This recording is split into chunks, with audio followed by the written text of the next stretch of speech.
Good YouTube. In this video, we're going to be talking about how to solo queue in ranked arenas. Now in arenas, when you solo, there's definitely pros to it and there's for sure cons to it when soloing. The con for soloing ranked arenas is the usual, you're going to get bad teammates. You're going to get teammates that don't listen to you. They're going to do their own thing. They're going to go their own way. They're going to throw games basically, right? And the pros, like some people, they don't think that there are pros to soloing, but there are. When you solo ranked arenas, I find that majority of the time, yes, you do have bad teammates, but you're also going to go against not the best players. Usually the other team will be other solo queuers. If anything, I noticed that the MMR system, they'll put you against people that probably aren't, 3-stacking when soloing. So that's a good thing. But at times though, you will go against people that 3-stack and 3-stack with the L-Star, right? Or 3-stack with the Wingman, right? These guys are the tryhards. Like once out of every 5 games, you'll go against that. When the game does put you against like 3-stack tryhards when soloing, more than likely the game will also give you at least average to above average teammates. So it does kind of equal out. It does kind of balance. Another con for soloing is communication. It's so hard to communicate when soloing because, like I said, your teammates, they'll go their own way. They already have their game plan, so they're probably not going to listen to you. And it could just be all bad. There's 2 ways that I feel like to solo in ranked arenas that are really good. And these 2 ways are either A, you could be like a leader, like you are enforcing the fight, you are going to take the first step to engage the gunfight. Or B, you could be like the support teammate where you will support your teammates even if they're making dumb decisions. You're gonna be there because it's better to stack as a team, meaning all 3 of you guys are shooting the same guy at the same time, than each of you guys doing your own thing. But before we talk about the 2 different ways to solo, I have general tips, which are things like, focus on getting high damage. I say this all the time on my other videos. Just focus on damage in every round, and that's going to help your team out. The other thing is also to just stay alive, play your life. Don't go down. You have to look at soloing as you're doing 60% of the work compared to your other 2 teammates are doing 20% each. You have to think of yourself as you have to put in more work than your team in order to help them and help you win the round and just win in general. So, get high damage. Stay alive because you do not want to depend on your teammates. Use the best guns, right? Just when I'm soloing, it doesn't really matter like what guns you use because you're a solo, But when you're 3-stacking with your teammates or with friends, I understand that you guys are probably better than that. You guys shouldn't be using those cheesy guns like an L-Star. But when I'm soloing, I could care less. I'm using that L-Star. I'm using the L-Star. The G7, the R301, the Wingman. Probably not the Wingman, but I'll probably replace that with the Volt. I'm using any of these guns. After the first round, if my enemies aren't using the L-Star, then I'll probably put the gun away if we won that round. But when it comes to winning, just use the best gun. Also, another thing, the L-Star is probably going to get nerfed in arenas to where it's now going to cost 600 in the first round. I think this is going to happen on Tuesday. I'm recording this on a Saturday, so I'm going to have this video up on a Monday. So just know that on Tuesday, I'm pretty sure it's Tuesday, you cannot use the L-Star in the first round. And that's going to be good because, you don't have to go against the L-Star in the first round. And in the second round, you cannot upgrade it. So that's going to be good. The first 2 rounds are less L-Stars, that you have to go against. If anything, it'll probably make soloing easier because of that. But another general tip that I have is always ping like where you guys are going to go, right? Like this is like kind of like being the leader type of thing where every start of the round, you want to ping on what side you guys are going to go and keep pinging if they try to go the other way. Let them know to go to the circle. You always want to favor the circle.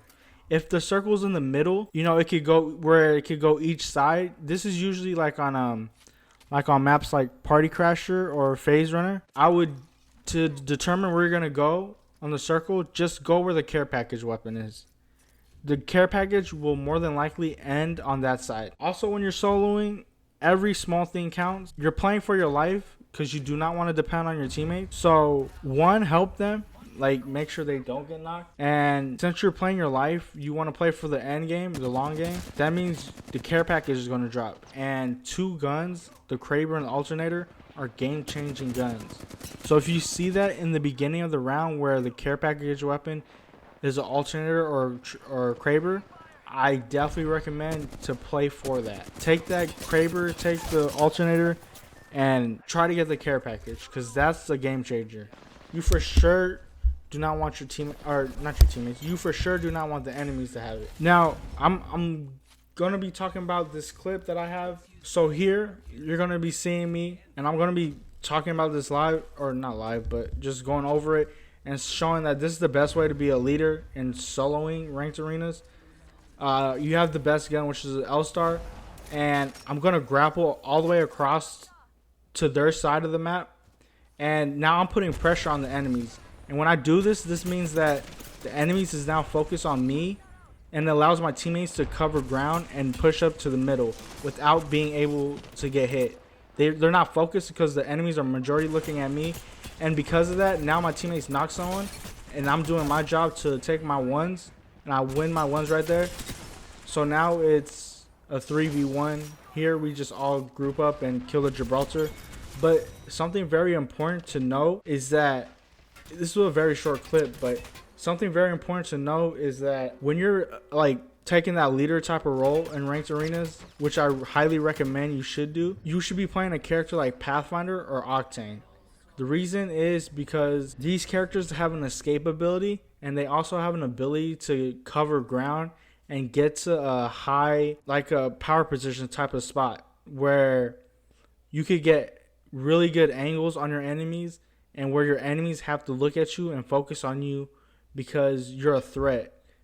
So that's why I recommend playing Pathfinder and Octane if you want to take that leader role. But you don't have to take that leader role. Sometimes I don't. Sometimes I take the support teammate role. And with this, I usually main Gibraltar when I do this because of the bubble. It helps out a lot when you're supporting your teammates. When you throw your bubble, you can push enemies with it, and you can all you guys could communicate. It's kind of easy to communicate when you're gonna throw a bubble. You guys just bubble fight in there. And other good characters for a support type are like Lifeline, Bloodhound, and Seer, because all their abilities help the team a lot. Whether Lifeline is rezzing, you know, that comes in clutch a lot, especially in arenas. And Bloodhound and Seer, they just give your teammates information, and you just want to help your teammates as much as possible. And also, when you're taking a support role in arenas, I would highly recommend, because when you're taking a support role, I feel like you're playing off your team. So this means that if your teammates are pushing or have guns that are close range, I feel like you should use close range weapons. You should match the weapons that they're using. And if you're playing a character like Gibby, or any of the support characters I said, like Gibby, Bloodhound, Lifeline, Seer, you should stay with your teammates, or at least stay with the teammate that doesn't have the mobile ability. So for instance, if your team is Pathfinder, you're playing as Gibby, and the other teammate is a, I don't know, like a, let's say Rampart, I would highly recommend that you stay, when you're Gibby, you stay with the Rampart, and you play off her. Right, everywhere she goes, you have to go and support her so that you guys can team shot, because if the Pathfinder ever gets in trouble by himself, he can always grapple out. Rampart, if she ever gets in trouble, she has no ability to get out of a sticky situation, so it's always good to stay with her and team up with her, or any character that doesn't have a mobile ability. So these are some tips that I have. Like I said, soloing ranked arenas does have its pros. Like I said, you're not going to go against 3-stack tryhards, but that does mean that, you know, you're going to get bad teammates usually. It's just up to you, that you got to understand that you have to do 60% of the work when it comes to soloing.